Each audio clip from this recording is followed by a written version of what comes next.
পর মুহূর্তে একটা ঝপ শব্দের পিছন ফিরে তাকাতেই দেখি নিখিলের হাত থেকে বন্দুকটা মাটিতে পড়ে গেছে। ওর মুখ ফ্যাকাশে। আচম্বিতে শেয়ালটির তীব্র কর্কশ ডাক শুনে আত্মারাম খাঁচা ছাড়া হওয়ার জোগাড়। শরীর কাঁপতে লাগলো। হাত থেকে ফোনটা পড়ে গেল। পর মুহূর্তেই সামনে তাকিয়ে যা দেখলাম তাতে আমার সারা গা বরফের মতো ঠান্ডা হয়ে গেল। দেখলাম কয়েক হাজার ফসফরাসের বিন্দু বিন্দু আলো আমাদের ঘিরে আছে। আসলে সেগুলো ফসফরাস নয়, শিয়ালের পঙ্গপাল।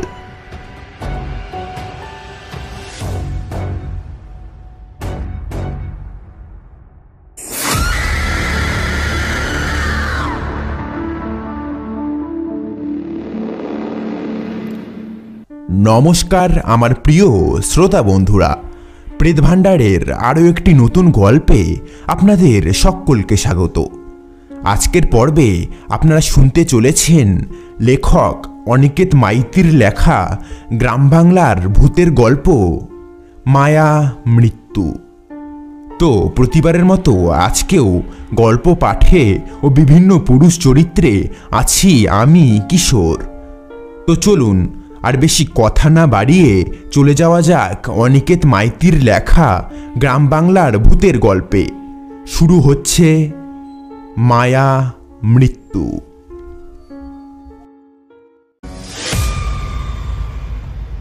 আমি এখন হাসপাতালে। কতক্ষণ বাঁচব জানি না। আমার এই অবস্থার কথা তোমাদের কাছে পৌঁছবে কিনা তাও জানি না। যদি পৌঁছয় তুমি জানবে আমার মৃত্যু কোনো স্বাভাবিক মৃত্যু নয়। আসলে হাতে বেশি সময় নেই, ঘটনাটা চট করে লিপিবদ্ধ করে রাখি। ঘটনার সূত্রপাত 1 মাস আগে থেকে। আমার নাম অনিমেষ। বন্ধুরা ভালোবেসে আমায় অনি বলে ডাকে। থাকি তেঁতুলবেড়িয়াতে। আমি আইডিবিআই ব্যাংকের সামান্য এক কর্মচারী। সবে গরমের ছুটি পেয়েছি। এত কাজের চাপ, ভাবছি গরমের ছুটিতে হাওয়া বদল করে কাটিয়ে দেব। কোথায় যাব এখনও ঠিক হয়নি। তবে এই ভারতে মনোরম জায়গার অভাব নেই। এক শনিবার সবে বাজার থেকে ব্যাগ ভর্তি আনাজ নিয়ে ঘরে ফিরে এসেছি। হঠাৎ একটা চেনা কণ্ঠস্বর শুনে ডাইনিং টেবিলের দিকে তাকিয়ে অবাক হয়ে গেলাম। এ তো নিখিল। 5 বছর পরে এই প্রথম দেখলাম ছেলেটাকে। একটা প্রজেক্টের কাজে 5 বছর আগে আমাদের বাড়ি এসেছিলেন ছেলেটা। তারপর কাজের চাপ আর সময়ের টানে আর দেখা সাক্ষাৎ হয় না তেমন। কিরে অনি, আমাকে তো ভুলেই গেছিস? আমি বললাম, কেন ভাই, তোর সঙ্গে তো রোজই কথা হয় ফেসবুকে। আর তুই এসেছিস, ভালোই করেছিস। হ্যাপি বার্থডে ভাই, many many happy Returns of the day. তাড়াহুড়ো করলে হবে না, দুপুরে খাবার খেয়ে তারপর যাবি কিন্তু। নিখিল বলল, তুই দেখি আগের মতোই আছিস। আচ্ছা বাবা, খেয়ে তারপর না হয় যাব। তবে আমি একা নয়, তোকে সঙ্গে নিয়েই যাব। কয়েকদিন আমার বাড়িতে থেকে তারপরে ফিরবি। কিছুক্ষণ দোনামোনা করার পর শেষটায় রাজি হয়ে গেলাম। রদ দেখা আর কলা বেচা দুটোই হবে। তারপর বহুক্ষণ গল্পগুজব হলো। কাজের কথা, দেশের কথা, আনাজপাতির দাম বাড়ানো নিয়ে কথা, ইত্যাদি ইত্যাদি। গল্প করতে করতে কখন যে সকাল গড়িয়ে দুপুর হয়ে গেল টেরই পাইনি। খাওয়া দাওয়া সেরে মা বাবাকে বিদায় জানিয়ে বিকেলবেলা ব্যাগপত্র গুছিয়ে নিখিলের ফোর্ড গাড়িতে তুলে দিলাম। গাড়িতে উঠতে উঠতে বাবা বললেন, বাবারা সাবধানে যেও। দুই বন্ধু বাবাকে আশ্বাস দিয়ে গাড়িতে উঠে পড়লাম। তারপর রওনা হলাম। নিখিল থাকে দুর্গাপুরে। বর্তমানে ও দুর্গাপুরের ফরেস্ট অফিসার। আমরা গিয়ে উঠব ওর ফরেস্ট বাংলোতে। নিখিল আসলে থাকে দুর্গাপুর টাউনে। তবে এখন সেই বাড়িতে তার মা বাবা এবং এক কাজের মাসি ছাড়া আর কেউ থাকে না। কাজের ফাঁক ফোকর দেখে মাঝে মাঝে নিখিল বেড়াতে যায় তার নিজের বাড়িতে। আমরা বেরিয়েছি প্রায় 2 ঘন্টা হয়ে গেল। এখন যে ধাবায় বসে আমরা চা খাচ্ছি সেখান থেকে বাংলো এখনো 1 ঘন্টার রাস্তা। ইতিমধ্যে সন্ধ্যা হয়ে গেছে। নিখিল বলল, একটা শর্টকাট আছে জানি, কিন্তু রাস্তাটা একটু খারাপ আছে, কিন্তু 40 মিনিটের মধ্যে বাংলোতে পৌঁছে যাব। অগত্যা ঠিক হলো, শর্টকাট ধরবো আমরা। গাড়ি আবার ছুটলো তার নিয়মিত গতিতে। কিছু দূর গিয়ে নিখিল স্টিয়ারিং হুইল বাদিকে ঘোরালো। হাইওয়ে থেকে নেমে একটা অপেক্ষাকৃত সরু রাস্তা চলে গিয়েছে, তবে 4 চাকা যাওয়ার মতো যথেষ্ট চওড়া। কিছু দূর গিয়ে একটা কাঁচা রাস্তায় পড়লাম, তবে রাস্তাটা বেশ খারাপ। গাড়িতে শান্তভাবে বসে থাকার জন্য রীতিমতো কসরত করতে হচ্ছে। রাস্তাটা বেশ অন্ধকার, শুধুমাত্র 2টো হেডলাইটের জলজলে আলো যেন এই ঘন কালো অন্ধকার পুড়ে বেরোতেই পারছে না। হঠাৎ শুনতে পেলাম একটা শিয়ালের ডাক। গাটা যেন শিরশির করে উঠল। এরই মধ্যে নিখিল একটা কথা বলে বসলো, লোকে বলে ফরেস্ট বাংলোর আশেপাশে নাকি কিছু অশরীরী অদ্ভুত ঘটনা ঘটে, কিন্তু সেটা কি যে তা কেউ জানে না। আমার বুকটা ছ্যাত করে উঠল। নিখিল আমার অবস্থা বুঝে বোধহয় প্রাণ খুলে বন্ধুকে ভয় পাওয়ানোর আনন্দে হেসে উঠল। নিখিলের হাসিটা আমার ঠিক ভালো ঠেকল না। তারপরে বলল, আরে আজকের দিনে তুই এসব বিশ্বাস করিস? আরে এটা মডার্ন যুগ, ভূত প্রেত কিছু হয় না, বুঝলি? হঠাৎ প্রচণ্ড একটু ঝাঁকুনি সাথে গাড়িটা থেমে গেল। আমি আর নিখিল একে অপরের দিকে তাকিয়ে রইলাম, হতবাক। তাড়াতাড়ি গাড়ি থেকে নেমে সামনের দিকে গেলাম। আমাদের একটু অসাবধানতার ফলে একটা শিয়াল গাড়ির তলায় চাপা পড়েছে। শিয়ালটিকে খুব সাবধানে বার করলো নিখিল। এবার নিখিলের চমকানোর পালা। গাড়ির হেডলাইটের সামনে শিয়ালটিকে আনতেই একটা আশ্চর্য জিনিস লক্ষ্য করলাম। শিয়ালটার 3টে চোখ, একটা চোখ অবশ্য কপালে, আর পিছনের একটা পা নেই।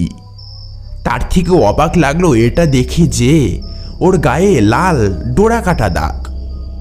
ভয় যে আমি পাইনি সেটা বলবো না, কিন্তু আমার থেকে বেশি ভয় পেয়েছে নিখিল। হেডলাইটের আলোয় ওর দিকে লক্ষ্য করে দেখলাম ওর মুখ শুকিয়ে গেছে, হাত পা কাঁপছে। এই অবস্থায় আমার বেলুনের মতো চুপসে যাওয়া মনটাকে লুচির মতো ফুলিয়ে সাহসী করার আপ্রাণ চেষ্টা করলাম। তারপর বললাম, ভাই শান্ত হ। পৃথিবীতে এমন অনেক অদ্ভুত প্রাণী আছে যাদেরকে আমরা এখনো চোখেই দেখিনি, এও তার মধ্যে একটা। এটা নিয়ে ঘাবড়ানোর কিছু নেই। একটা মানুষই অন্য মানুষের থেকে আলাদা হয়, আর এটা তো একটা সামান্য প্রাণী। নিখিল দেখলাম একটু শান্ত হলো। তারপর দুজন মিলে শিয়ালটাকে রাস্তার এক কোণে সরিয়ে গাড়িতে উঠলাম। স্টার্ট দিয়ে বেরোনোর সময় রিয়ার ভিউ মিররে দেখলাম কয়েকটা বাচ্চা শিয়াল জড়ো হয়েছে রাস্তার ধারে। বুঝলাম তারা তাদের মাকে হারিয়েছে।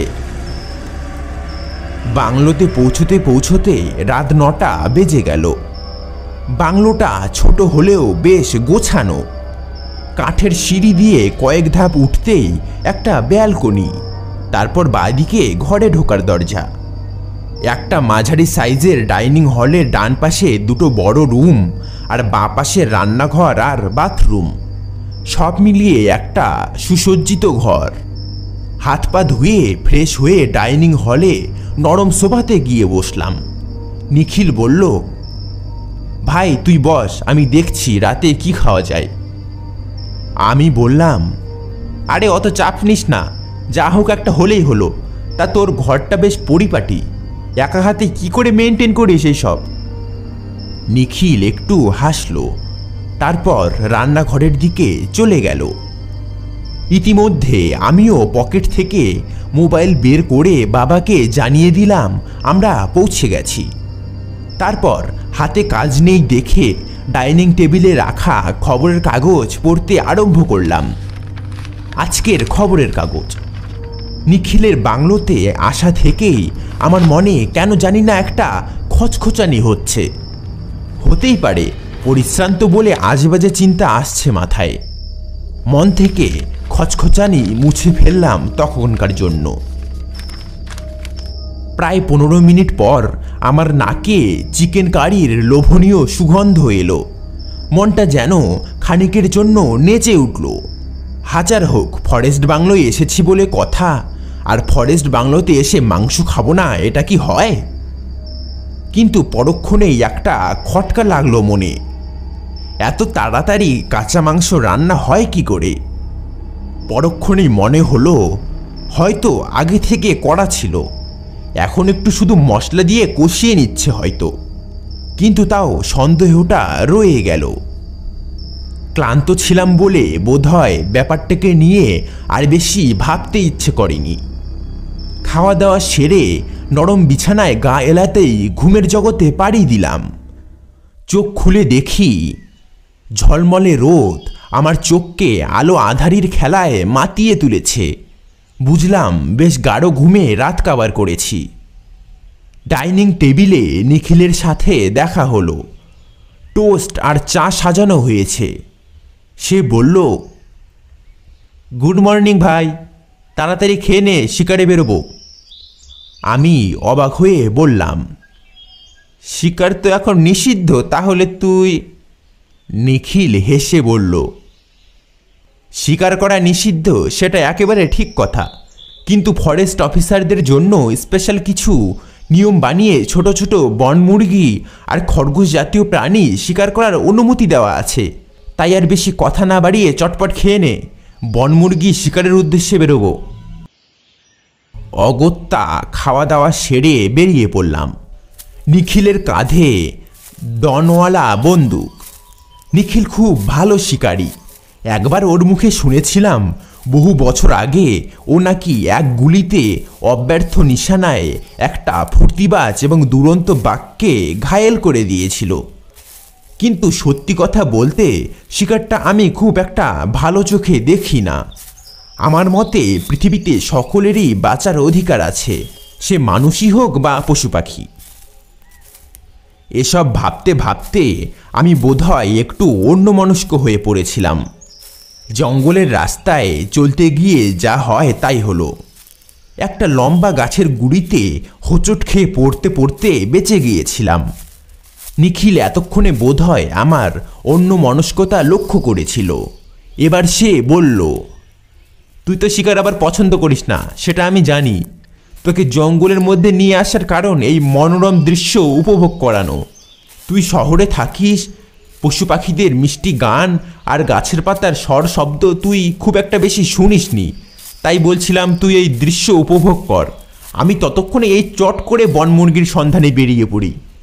12টার মধ্যে ফিরে আসব। বলে নিখিল যেন জঙ্গলের মধ্যে উধাও হয়ে গেল। বোধহয় দূরে বনমুরগির দেখা পেয়েছে। শিকারির চোখ তো। সূর্যের ঝলমলে রোদ গাছের পাতায় পড়ে এক মুগ্ধময় সৌন্দর্যের সৃষ্টি করেছে। নিজের উপর আফসোস হলো, এতদিন কেন বঞ্চিত ছিলাম এই মধুর সৌন্দর্যের কাছ থেকে। যেন পৃথিবীর সমস্ত সৌন্দর্য লুকিয়ে আছে এই জঙ্গলের মধ্যে। জঙ্গলের আরও ভেতরে গেলে সৌন্দর্যের আরও নমুনা পাবো, এই ভেবে জঙ্গলের ভেতরে এগিয়ে গেলাম। কিছুক্ষণ বাদে সামনে একটা বটগাছের ছায়ার নিচে বসে পড়লাম। আলো ছায়ার খেলা যতই দেখছি ততই যেন ছোটবেলার শেখা সেই কবিতা মনে পড়ে যায়। Once again I see these hedge rows, hardly hedge rows, little lines of sportive wood run wild, these pastoral farms. এসব ভাবতে ভাবতে কখন যে চোখ লেগে গিয়েছিল বুঝতেই পারিনি। ঘোর কাটল নিখিলের ডাকে। ধরফর করে উঠে পড়লাম। নিখিলের হাতে দেখলাম একটা বড় বনমুরগি। সে বলল, দুপুরের খাওয়াটা বেশ ভালোই জমবে। আমি সায় দিলাম। হ্যাঁ, একেবারে জমে ক্ষীর। সূর্যদেব এতক্ষণে মাঝ আকাশে পদার্পণ করেছেন। আমরা বাংলোর দিকে রওনা দিলাম। দুপুরের আহারটা সত্যি বেশ ভালোই জমল। তারপর ডাইনিং হলে বসে দুই বন্ধু গল্পে মেতে উঠলাম।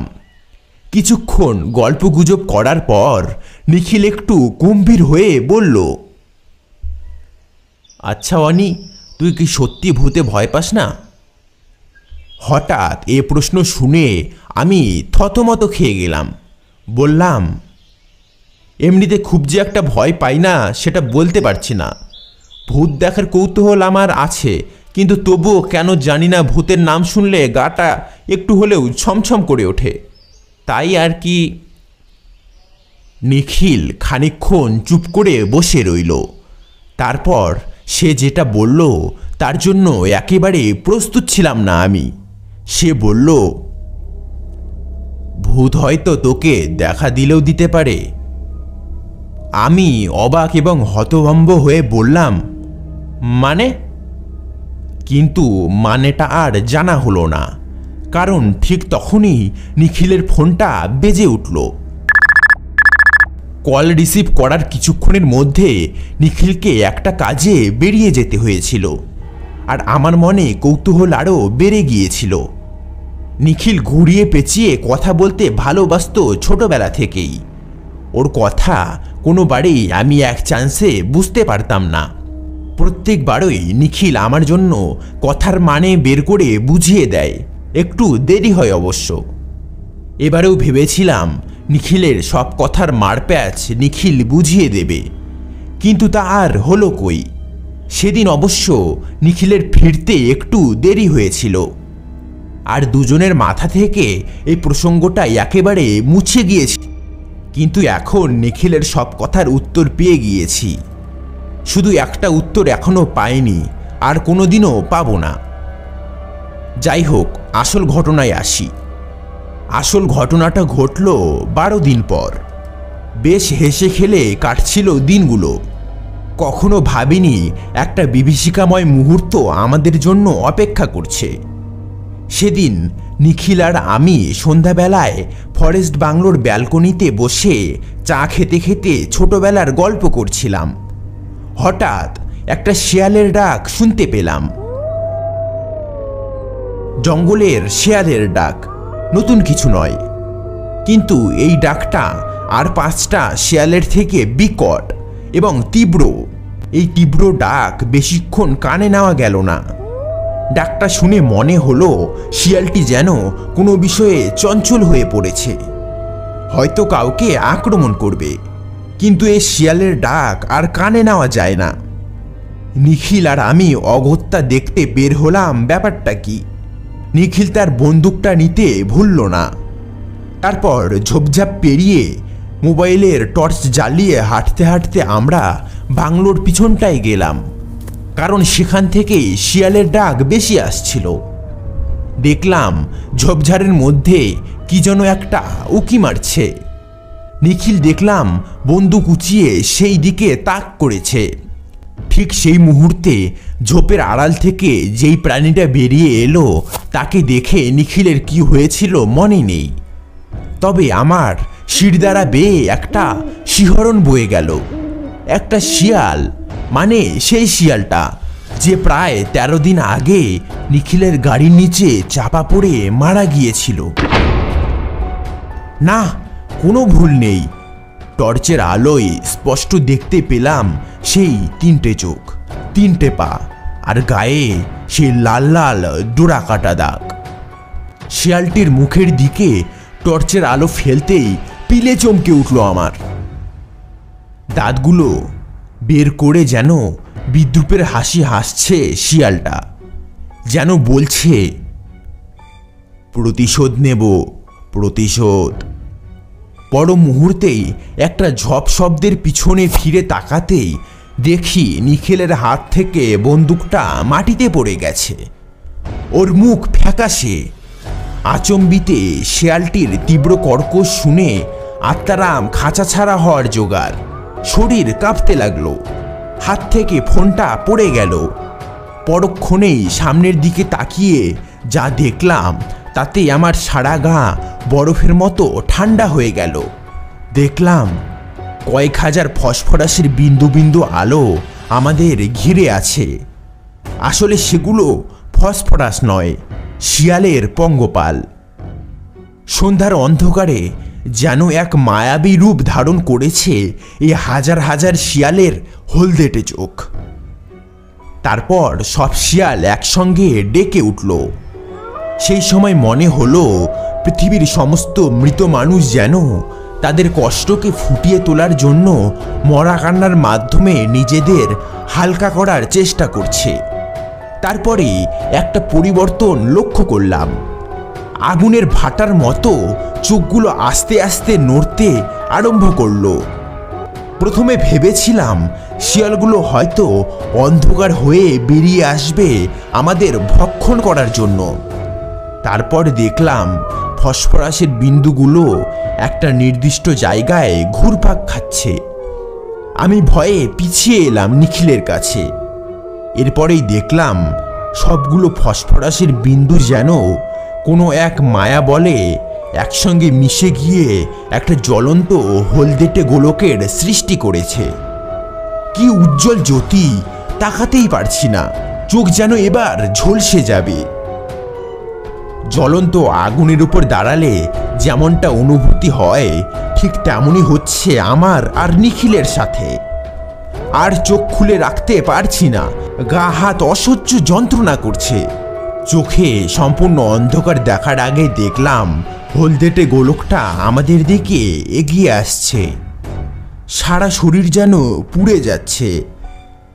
আর নিখিল সে যে কখন জ্ঞান হারিয়েছে তা টেরে পায়নি। জ্ঞান যখন ফিরল তখন ভোর হব। আমি উঠতে গিয়ে বুঝতে পারলাম গায়ে প্রচণ্ড ব্যথা। পাশে ফিরে দেখি নিখিল তখনও অজ্ঞান হয়ে পড়ে আছে। গা হাত পুরো ফ্যাকাশে। বহু কষ্টে উঠে দাঁড়ালাম। পা ফেলে হাঁটতেও খুব কষ্ট হচ্ছে। গায়ে এতটাই ব্যথা যেন মনে হচ্ছে শরীরের সমস্ত হাড়ে কেউ বেদম পিটিয়েছে। নিখিলের অবস্থা আরও খারাপ। ওর দেহ রক্তশূন্য হয়ে গিয়েছে। ওকে হাসপাতালে না নিয়ে গেলে আর বাঁচানো যাবে না। শরীরে যতটুকু জোর ছিল সবটুকুই একত্র করে টলতে টলতে নিজের শরীরটাকে টেনে নিয়ে গেলাম নিখিলের কাছে। নিখিলের প্যান্টের পকেট থেকে গাড়ির চাবিটা বের করার চেষ্টা করলাম। প্যান্টে হাত দিতে গিয়ে আটকে উঠলাম। নিখিলের গা অস্বাভাবিক রকম ঠান্ডা। তখন ভেবেছিলাম হয়তো নিখিলের গায়ে শিশির পড়েছিল, তাই অমন ঠান্ডা হয়ে গিয়েছে। নিখিলকে যেভাবেই হোক হাসপাতালে নিয়ে যেতেই হবে। গায়ে প্রবল ব্যথা সত্ত্বেও নিখিলের ডান হাতটা কোনো রকমে আমার কাঁধে জড়িয়ে নিজেকে আর নিখিলকে টানতে টানতে কিভাবে যে গাড়ির সামনে এলাম তা লিখে বোঝাতে পারবো না। কোনো রকমে গাড়ির লক খুলে নিখিলকে ব্যাক সিটে বসিয়ে নিজে ড্রাইভিং সিটে বসলাম। স্টার্ট দিয়ে কিছু দূর এগোতেই আমার চোখের দৃষ্টি হঠাৎ ঘোলাটে হতে আরম্ভ করলো। তাও কোনো রকমে হাইওয়েতে এসে গাড়ির মুখ হাসপাতালের দিকে ঘুরিয়ে অ্যাক্সিলারেটর চাপ দিলাম। আমি আর ভালো দেখতে পাচ্ছি না। হাসপাতাল এখনও প্রায় 3 কিলোমিটার দূরে। আমার দৃষ্টি ঝাপসা হয়ে এলো। রাস্তা দেখতে আর পাচ্ছি না। মাথায় অসহ্য যন্ত্রণা করছে। তারপর একটা ধাক্কা। আর কিছু মনে নেই। জ্ঞান ফিরল একেবারে হাসপাতালে। একজন ডাক্তার আমার কাছে এসে বলল, এখন কেমন বোধ করছেন? আপনি রাস্তার ধারে অজ্ঞান হয়ে পড়েছিলেন। একজন লোক আপনাকে এই অবস্থায় দেখে হাসপাতালে নিয়ে আসেন। আমি কথা বলতে গিয়ে বুঝলাম কথা বলতে খুব কষ্ট হচ্ছে। যথাসম্ভব চেষ্টা করে বললাম, আমার বন্ধু কেমন আছে?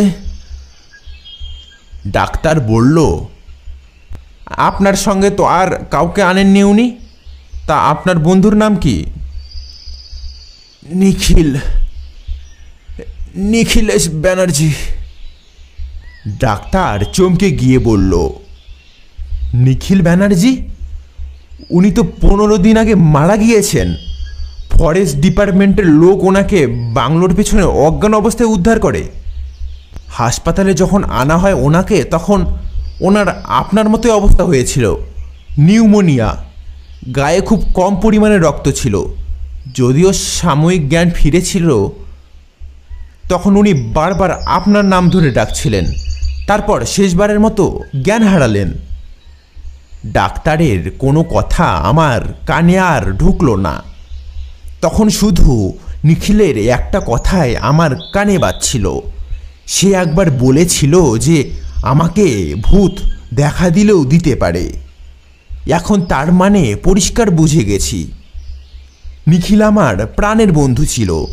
তাই নিখিলের শেষ ইচ্ছে ছিল আমি যেন তার রহস্যময় মৃত্যুর সাক্ষী থাকি। তার মৃত্যু হয়েছে মায়াবী শিয়ালের মায়াজালে। এই শিয়াল একবার যাকে দেখা দেয় তাকে তার দলে টেনে নেয় চিরকালের জন্য। নিখিল যখন প্রথম এখানে ট্রান্সফার হয়ে আসে, আগের ফরেস্ট অফিসার রহস্যজনকভাবে উদ্ধার করে তাকে। আমি জানি মায়া শিয়ালের দলে আরও অনেক নিখিল আছে যারা এই মায়াতন্ত্রের দাস হয়ে রয়েছে। আর এবার আমার পালা।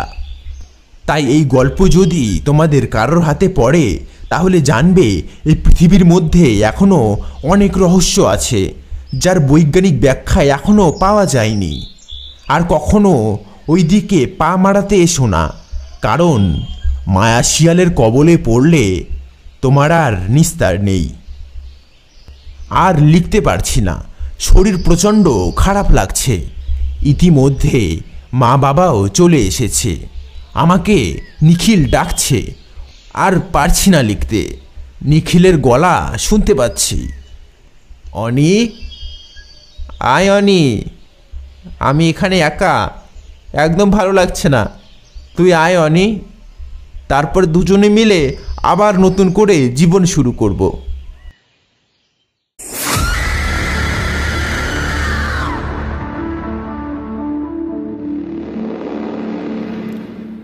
শুনলেন অনিকেত মাইতির লেখা গ্রাম বাংলার ভূতের গল্প মায়া মৃত্যু। কাহিনীটি আপনাদের কেমন লেগেছে তা কমেন্টের মাধ্যমে জানাতে পারেন। ভালো লাগলে একটি লাইক করে চ্যানেলটি সাবস্ক্রাইব করে দিন, কারণ আমি প্রতি সপ্তাহে শনিবারে ঠিক রাত 9:45 এরকমই ভৌতিক কাহিনী নিয়ে চলে আসি। তো দেখা হচ্ছে আগামী শনিবারে ঠিক রাত 9:45 নতুন একটি ভৌতিক কাহিনী নিয়ে। ততক্ষণ পর্যন্ত চোখ রাখুন প্রেতভাণ্ডার চ্যানেলে।